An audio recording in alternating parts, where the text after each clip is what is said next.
લોકશાહી લોકોનો લોકો માટે અને લોકો વડે ચાલતું શાસન એટલે લોકશાહી.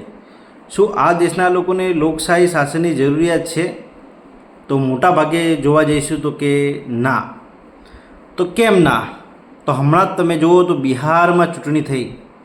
આ ચૂંટણીના અંદર ભણેલા ગણેલા ગણેશ શાસ્ત્રી જે છે એ હારી ગયા અને અભણ પેલા ગાયક કલાકારો છે અથવા જેની કોઈ ક્રેડિટ નથી એવા લોકો જીતી ગયા છે. આ જીતનું પાછળનું કારણ શું? તો કે પૈસાની લાલચો અને ખોરાકની લાલચો. વિચારવાની વાત છે કે આ દેશના લોકો દેશને બદલવા માગે છે.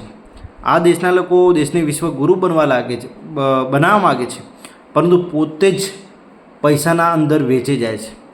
શું આનાથી પરિણામ મળશે? નહીં મળે. આ એ દેશના લોકો છે જે ભેળસેળયુક્ત ખોરાક ખાઈ રહ્યા છે અને કેન્સરના દર્દીઓની સંખ્યાઓ વધારી રહ્યા છે. ખબર છે કે ટૂંક સમયમાં WHO એટલે કે વર્લ્ડ હેલ્થ ઓર્ગેનાઇઝેશને એક રિપોર્ટ જાહેર કર્યો અને કીધું છે કે આવનાર સમયના અંદર ઘરે ઘરે દર્દીઓના કેન્સરના દર્દીઓ જોવા મળશે.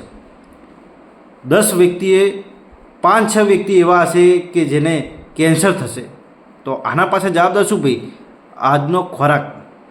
આ દેશના લોકો શુદ્ધ ખોરાક ખાવા માગતા નથી. પ્રશ્ન થાય તો કેમ? કોઈ બોલવાવાળું નથી. ખોરાકના અંદર ભેળસેળ મળી રહ્યું છે, ખોરાક અશુદ્ધ મળી રહ્યો છે, કેમિકલ યુક્ત મળી રહ્યો છે. કોઈને કંઈ પડી નથી. જે મળે ખાઈ લઈએ અને જીવી જઈએ. એટલે આ દેશની પરિવર્તનની જે આશા જે છે ને એ સંપૂર્ણ રીતે મળશે નહીં અથવા થશે પણ નહીં. બીજી વાત, શિક્ષણની વાત કરીએ. શિક્ષણ તો જોઈએ છે, પણ શું નજીકની તમે આંગણવાડી કેન્દ્રે જાતા હો અથવા તો બાલવાટિકા જાતા હો અને જુઓ કે ખરેખર તમારા બાળકને જે ભણાવવાવાળી બહેનો છે એ બહેનો શું કરે છે? ભણાવે છે અથવા તો રમાડે કે શું કરે છે? જુઓ, એ કાગળ લખતી હશે અને કાગળમાં ખોવાઈ ગયેલી હશે. આ જ રીતે તમે જુઓ તો શિક્ષકો પણ સ્કૂલના કામોમાં એટલા ખોવાઈ ગયેલા છે. અપાર આઈડી યુડાયસ પ્લસ કે એ ફ્રી ટાઈમમાં પોતાનું કામ બાળકો માટે કરી નથી શકતા. મતલબ કે આપણને ખબર છે કે ફ્રી લેક્ચર હતું તો શિક્ષક તે સમય દરમિયાન વાંચતો અને વાંચીને પછી વર્ગખંડમાં જતો અને એ વાંચીને વર્ગખંડમાં જતો તો કોન્ફિડન્સથી જે ભણાવીને જે પરિણામ મળતું એની કલ્પના ના કરી શકે એટલું સરસ પરિણામ હતું. પણ અત્યારે અપર આઈડીનું કામ પતાવીને સીધો વર્ગખંડના અંદર જાય છે. પરિણામ નહીં મળે. સ્કૂલ બાબતમાં જે જોવે એ પરિણામ નથી. એમાં પાછું આપણું ગુજરાતનું તો એજ્યુકેશન ડાઉન થઈ ગયું છે. ધીરે ધીરે આપણે જો ખોરાકની બાબતમાં ગયા, ઇલેક્શનની બાબતમાં, મતલબ કે આપણે લોકશાહી જોઈતું નથી, સારા નેતા પસંદ નથી કરવા, આપણે ખાલી પૈસા આપે એટલે બહુ થઈ ગયું. શિક્ષણ પણ જોઈતું નથી, આપણે ખાલી ઇન્ફ્રાસ્ટ્રક્ચર જોઈએ છે, સારા સારા મહેલો બનેલા હોય તો બસ ગમી જાય છે. આ દેશની પ્રગતિ એ રીતે થશે નહીં. દેશના લોકોએ જાગૃત થવું પડશે. દેશ માટે કંઈક કરવું છે તો દેશને વફાદાર રહેવું પડશે. એના વગર પરિણામ મળશે નહીં. પરિણામ જોઈએ છે, દેશ પ્રત્યે વફાદાર થવું જ પડશે.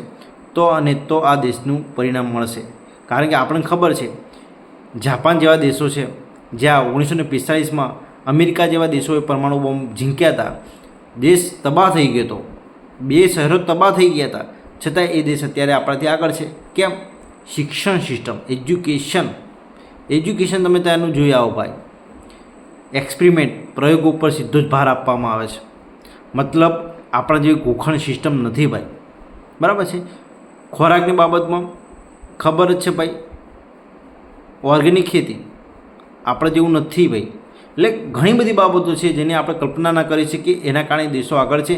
જે આપણે પાછળ છે એના પાછળના કારણો પણ ઘણા બધા છે. પણ શું? તો એ લોકોએ દેશ પ્રત્યે વફાદાર થવું પડશે ને થવું જ પડશે. તો જ પરિણામ મળશે. તો જ આ દેશ જે છે એ નથી કહેતા કે ભારતીય સંસ્કૃતિ એટલે વિશ્વની શ્રેષ્ઠ સંસ્કૃતિ. તો આ સાબિત કરવું હોય તો અહીંયા સાથે હળી મળીને કામ કરવું પડશે. જય હિન્દ, જય ભારત.